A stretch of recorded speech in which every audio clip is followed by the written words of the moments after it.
Pinto Tunes.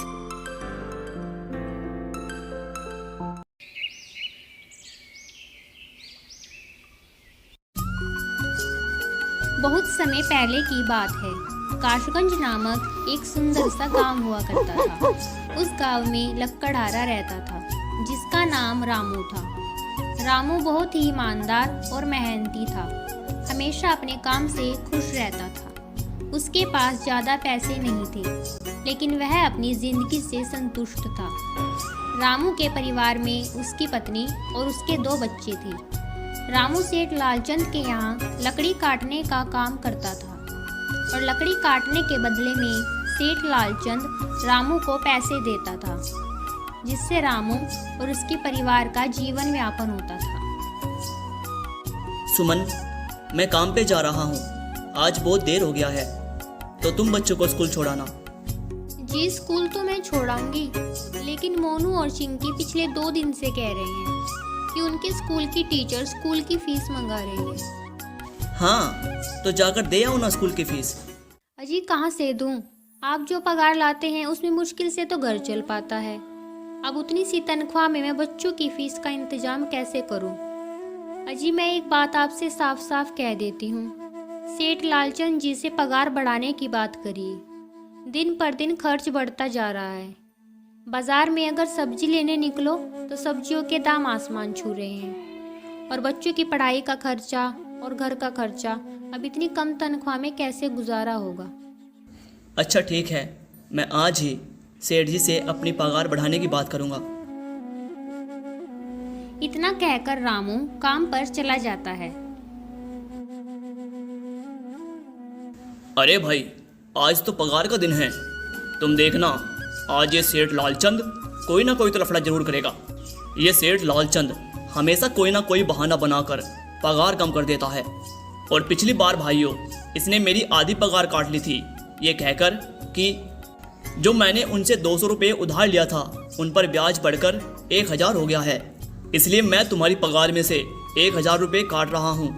ये सेठ लालचंद एक नंबर का घटिया आदमी है भाई लोग। हाँ भाई अरिया, तुम ठीक कहते हो। ये सेठ लालचंद एक नंबर का लालची और धोखेबाज और मक्कार किस्म का आदमी है। एक तो ये सेठ लालचंद हमसे दोगुना काम करवाता है और फिर बदले में पैसे भी पूरे नहीं देता। हाँ भाई, पिछली बार तो सेठ लालचंद ने मेरे भी पैसे काट लिए थे। मैंने तो बस 2 छुट्टी ली थी क्योंकि मेरी बिटिया बीमार थी, और इस सेठ लालचंद ने इसी चीज़ का फ़ायदा उठाकर मेरी पूरी आधी पगार काट ली। भाइयों, तुम यकीन नहीं मानोगे, मैं रोज़ भगवान से प्रार्थना करता हूँ कि ये सेठ लालचंद बहुत बड़े बड़े प्लास्टिक के कीड़े पड़कर मरे।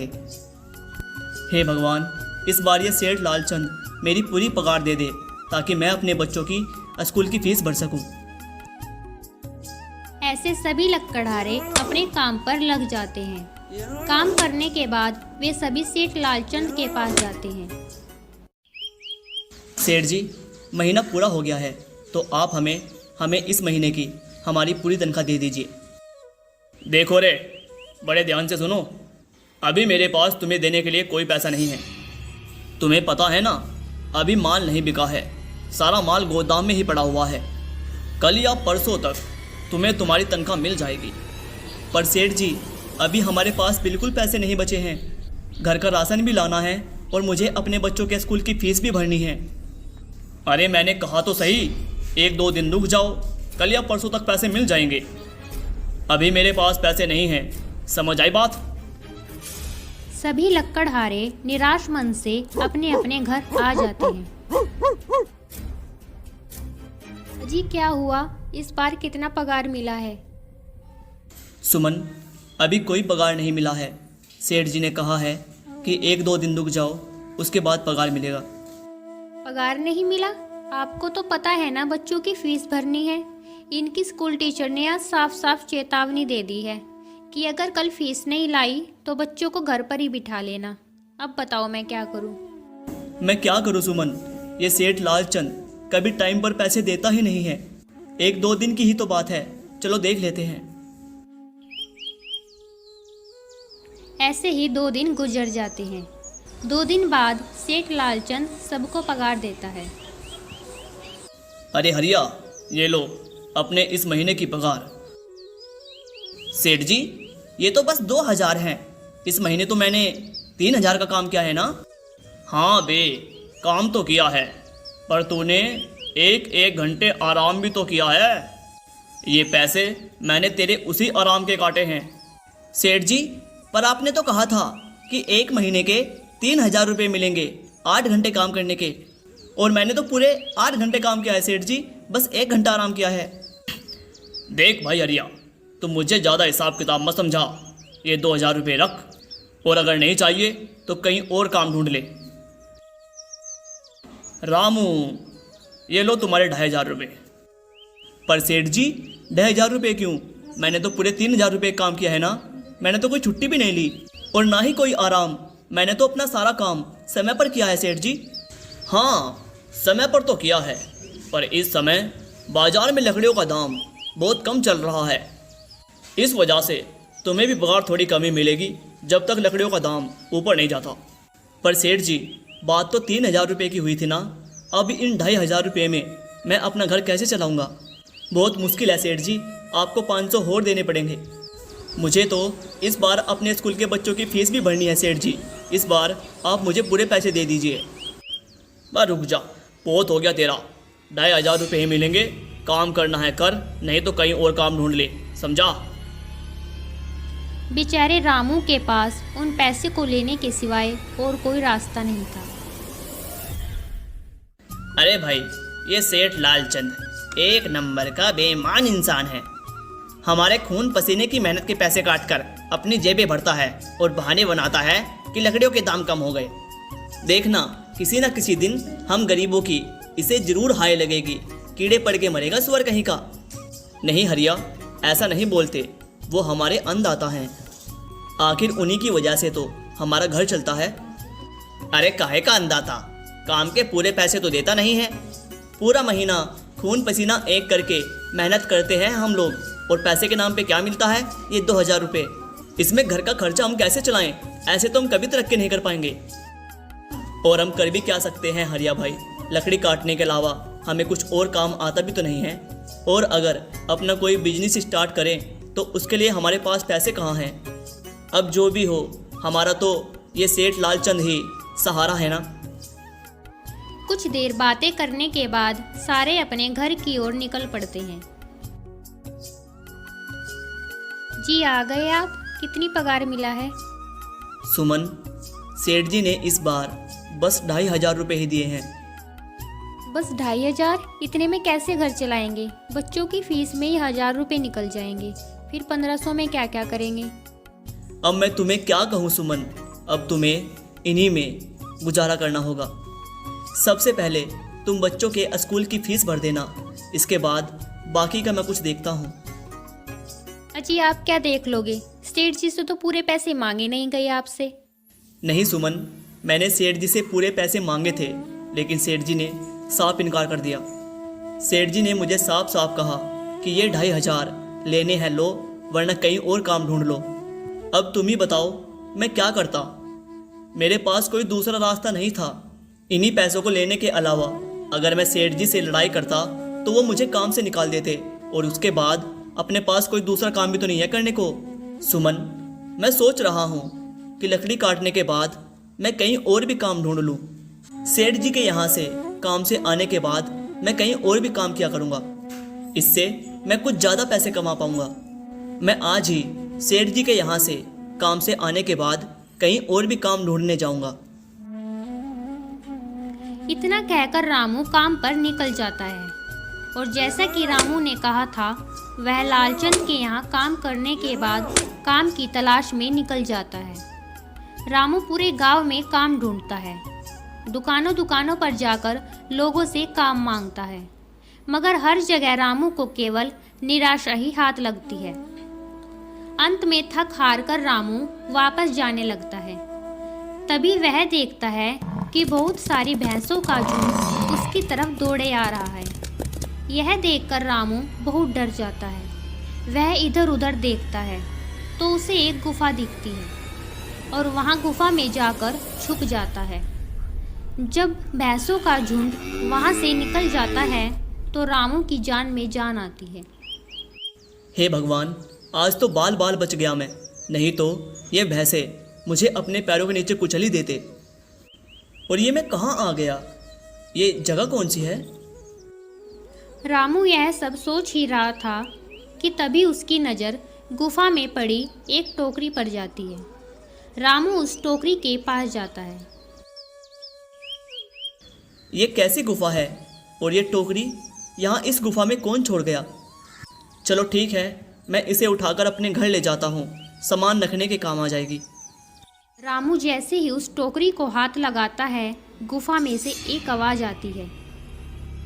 रुक जाओ, इसे छूने की कोशिश मत करो। यह आवाज़ सुनकर रामू एकदम पीछे हट जाता है। तभी गुफा में एक जिन प्रकट हो जाता है और वह रामू से कहता है, कौन हो तुम और मेरी गुफा में क्या कर रहे हो? मुझे माफ़ करिएगा, आप जो भी हैं। एक भैंसों का झुंड मेरे पीछे पड़ गया था, उन्हीं से बचने के लिए मैं इस गुफा में आकर छिप गया। और जब वह भैंसों का झुंड वहाँ से चला गया तो मैं इस गुफा से निकलने ही वाला था कि मेरी नज़र इस टोकरी पर पड़ी। मुझे माफ़ कीजिए, मुझे लगा यहाँ कोई नहीं है, इसीलिए यह टोकरी किसी की नहीं होगी, इसीलिए मैंने इस टोकरी को छुआ। रामू, तुम्हें डरने की ज़रूरत नहीं है, मैं तुम्हारे बारे में सब कुछ जानता हूँ। मेरी नज़र जिस पर एक बार पड़ जाती है, मैं उसका इतिहास खुली आंखों से पढ़ सकता हूँ। पर आप हैं कौन और आप इतने विचित्र क्यों दिखाई पड़ रहे हैं? आप अपना इंट्रोडक्शन दीजिए। मैं एक जीनी हूँ और मैं कई सालों से इस गुफा की रक्षा कर रहा हूँ। यह गुफा मेरे पूर्वजों की है और इस गुफा में बस वही व्यक्ति घुस सकता है जिसका मन पवित्र हो। अगर तुम्हारा मन अपवित्र होता तो तुम इस गुफा में कभी नहीं घुस पाते। तुम एक सच्चे इंसान हो, इसीलिए तुम इस गुफा में घुस पाए और इस टोकरी को छू पाए। और अब जब तुमने इस टोकरी को छू ही लिया है तो अब ये टोकरी तुम्हारी हुई। नहीं, ये टोकरी मुझे नहीं चाहिए, मैं तो बस देख रहा था। डरो मत रामू, ये टोकरी तुम ले जाओ। ये कोई साधारण टोकरी नहीं है, बल्कि ये एक जादुई टोकरी है। जादुई टोकरी? क्या ये वही जादुई टोकरी है जिसकी कहानी हमारी दादी हमें सुनाया करती थी कि किसी गांव में एक जादुई टोकरी हुआ करती थी और वह सबकी इच्छाएं पूरी करती थी? हाँ रामू, ये वही टोकरी है और अब तुम इस टोकरी के मालिक हो। तुम इसके इस्तेमाल से अपनी स्थिति सुधार सकते हो। पर याद रखना, तुम जो भी वस्तु इस टोकरी में एक बार डालोगे, वही वस्तु तुम्हें बार बार इस टोकरी में डालनी होगी। इसके अलावा तुम कोई दूसरी चीज़ इस टोकरी में नहीं डाल सकते, और अगर तुमने ऐसा किया तो उसका परिणाम तुम्हें ही भुगतना पड़ेगा। मेरी इस बात को हमेशा ध्यान में रखना और सोच समझकर बिना लालच किए इस टोकरी में वही वस्तु डालना जिसकी तुम्हें ज़रूरत हो। रामू टोकरी को लेकर घर आ जाता है। सुमन, ये देखो मैं क्या लेकर आया हूँ। क्या लाए हो आप? बस ये एक टोकरी? सबसे पहले यह बताइए, आप तो काम की तलाश में गए थे ना, तो कोई दूसरा काम मिला कि नहीं? काम तो नहीं मिला, लेकिन सुमन तुम मेरी पूरी बात तो सुनो। ये कोई ऐसी वैसी टोकरी नहीं है, ये एक जादुई टोकरी है। रामू सुमन को वह सारी घटना के बारे में बताता है जो उसके साथ हुई। अच्छा, तो आपका कहने का मतलब है कि हमें इस टोकरी में कोई ऐसी चीज़ डालनी होगी जिसकी हमें सबसे ज़्यादा ज़रूरत हो? हाँ सुमन, हमें सोच समझकर ही इसमें कोई चीज़ डालनी होगी। रामू थोड़ी देर सोचता है, फिर उसका ध्यान उन लकड़ियों पर जाता है जो एक बार उसने सुमन को रखने को दी थी। सुमन, यह लो। जब मैं आज लकड़ी काट रहा था तो मुझे ये चंदन की लकड़ी मिली थी वहाँ। इसे अपने पास संभाल कर रख लो, कभी ज़रूरत पड़ी तो इसे बेचकर हम कुछ सामान खरीद लेंगे। सुमन, तुम्हें याद है ना, जब मैं एक बार जंगल में लकड़ी काटने गया था तो मुझे एक चंदन की लकड़ी मिली थी और मैंने उसे लाकर तुम्हें दिया था। जी हाँ, दी तो थी। तो तुम उस लकड़ी को ले आओ, हम उस चंदन की लकड़ी को ही इस टोकरी में डालेंगे। और उस लकड़ी से अपना एक व्यापार शुरू करेंगे। सुमन चंदन की लकड़ी को ले आती है और उसे टोकरी में डाल देती है। वह जैसे ही चंदन की लकड़ी उस टोकरी में डालती है, उसमें कई सारी लकड़ियां आ जाती है। अरे ये तो चमत्कार ही हो गया। ये देखिए कितनी सारी चंदन की लकड़ियां हो गई। अगर आप इसे बेचेंगे तो इससे काफ़ी अच्छे पैसे मिलेंगे। हाँ सुमन, मैं कल सुबह ही बाजार जाकर इन्हें बेच दूंगा और इन्हें बेचने के बाद जो पैसे मिलेंगे उनसे हम अपने बच्चों की स्कूल की फीस भर देंगे और बाकी बचे पैसों को हम संभाल कर रख लेंगे।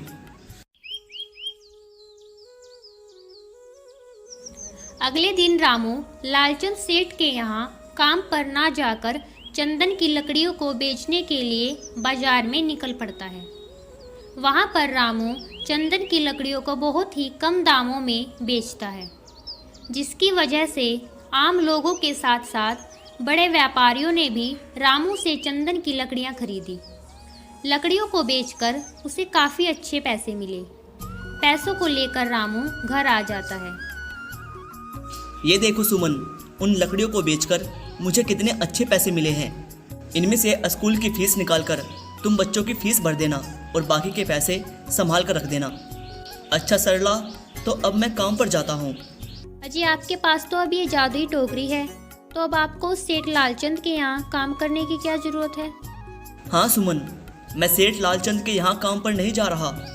मैं तो जो वहाँ पर मेरे मित्र बंधु लक्कड़हारे काम कर रहे हैं उन्हें ये खुशखबरी देने जा रहा हूँ, क्योंकि सेठ जी से मेरे साथ साथ वह लक्कड़हारे भी बहुत परेशान हैं। इसलिए अगर मेरा भला हो रहा है तो क्यों ना मैं उन सब का भी भला करूँ।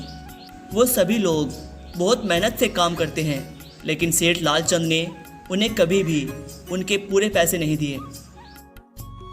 इसलिए मैंने सोचा है कि क्यों ना मैं उन सबको भी अपने इस काम में शामिल कर लूँ। हाँ जी, बात तो आपकी बिल्कुल सही है। अगर आप सभी लोग एक साथ मिलकर काम करेंगे तो हम सब बहुत जल्द ही तरक्की हासिल कर लेंगे। इस तरह रामू सभी लक्कड़हारों के पास जाता है और अपनी जादुई टोकरी के बारे में बताता है। देखो भाई लोग, अगर तुम मेरे साथ काम करना चाहते हो तो कर सकते हो। मैं तुम्हें उस लालचंद से ज़्यादा पैसे दूंगा और हम बराबर मेहनत किया करेंगे और जो भी मुनाफा होगा उसे भी बराबर में बांट लिया करेंगे। सभी रामू की इस बात से बहुत खुश होते हैं और अगले दिन से ही वह रामू के साथ काम में जुट जाते हैं। सभी लक्कड़हारे मिलकर चंदन की लकड़ियों को बाजार में बेचने का काम करते हैं। ऐसे ही 2-3 दिन गुजर जाते हैं और सेठ लालचंद देखता है कि कोई भी लक्कड़हारा उसके यहाँ काम पर नहीं आ रहा है, तो वह अपने नौकर से पूछता है, अरे बिरजू, ये सारे लक्कड़हारे कहाँ मर गए? 2 दिन से काम पे नहीं आ रहे। मेरा सारा काम ऐसे ही पड़ा है, क्या इन्हें काम नहीं करना? और कहीं इन्होंने मेरे यहाँ से काम छोड़ तो नहीं दिया? सेठ जी, मुझे इस बारे में कुछ नहीं पता। अरे अगर पता नहीं है तो जाकर पता कर, आखिर ये लक्कड़हारे काम पर क्यों नहीं आ रहे? इस तरह सेठ लालचंद के कहे अनुसार बिरजू लक्कड़हारे पर नजर रखने लगता है। क्या उन्होंने अपना खुद का काम शुरू कर दिया है? लेकिन उन गरीब लक्कड़हारों के पास इतने पैसे आए कहाँ से? मुझे ये पता करना ही पड़ेगा। बिरजू, तू एक काम कर, आज ही से उन सभी लक्कड़हारों पर नज़र रख।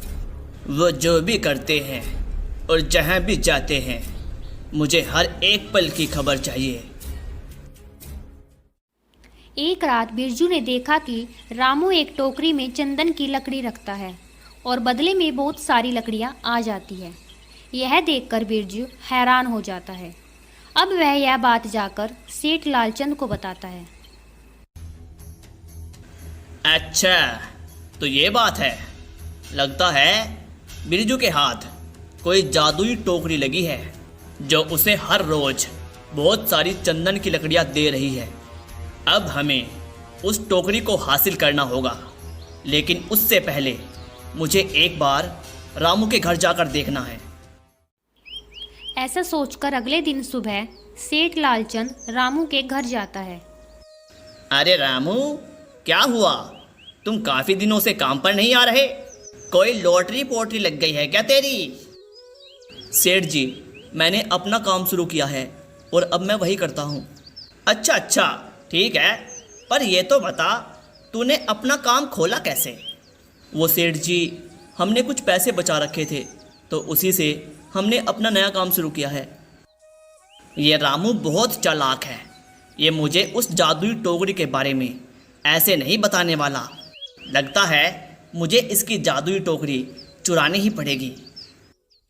चल ठीक है रामू, मैं चलता हूँ, तू अपने काम में खूब तरक्की करे। इस तरह अगली रात में सेठ लालचंद रामू के घर में चुपके से पहुंच जाता है और उस जादुई टोकरी को चुराकर अपने घर आ जाता है। ओ बिरजू, तूने देखा था ना कि जो रामू इस टोकरी में डालता था वो बहुत सारा बन जाता था। हाँ सेठ जी, मैंने तो यही देखा था। अच्छा तो यहीं रुक, मैं कुछ लाता हूँ। जैसे ही सेठ लालचंद टोकरी में सोने का सिक्का डालता है, उसके ऊपर बहुत सारे पत्थरों की बारिश होने लगती है। पत्थरों की वजह से लालचंद बहुत बुरी तरह से घायल हो जाता है और वह वहीं बेहोश हो जाता है। यह देखकर बिरजू भी वहां से भाग जाता है। अगले दिन जब सुबह होती है तो रामू अपनी जादुई टोकरी को ढूंढता है, मगर उसे वह टोकरी कहीं नहीं मिलती। सुमन, हमारी जादुई टोकरी कहाँ गई? हमने यहीं पर तो रखी थी। पता नहीं जी, यहीं पर टोकरी रखी थी, पर अचानक से पता नहीं कहाँ चली गई। वो लगता है किसी ने हमारी टोकरी को चुरा लिया है। अभी तो हमने ठीक से व्यापार शुरू भी नहीं किया था और वह टोकरी चोरी हो गई। हम फिर से गरीब हो गए।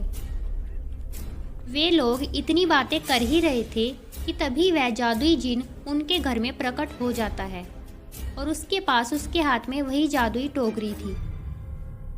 रामू, ये लो तुम्हारी जादुई टोकरी। ये सेठ लालचंद ने तुम्हारे घर से चोरी कर ली थी और इसे चोरी करने का दंड उसे मिल चुका है। उसे अपनी ज़िंदगी का सबसे अच्छा सबक मिला है। अब वो कभी भी इस टोकरी को चुराने की कोशिश नहीं करेगा। अब तुम इस टोकरी का दोबारा से इस्तेमाल कर सकते हो और अपने जीवन को सुधार सकते हो। इतना कहकर वह जिन वहां से चला जाता है। रामू ने उस टोकरी की मदद से दिन दोगुनी रात चौगुनी तरक्की की और साथ ही साथ अपने लक्कड़हारे दोस्तों की भी मदद की। उन सभी लक्कड़हारों की जिंदगी काफ़ी सुधर गई थी। अब वह सभी एक व्यापारी बन चुके थे और बहुत अच्छे से अपना जीवन यापन कर रहे थे।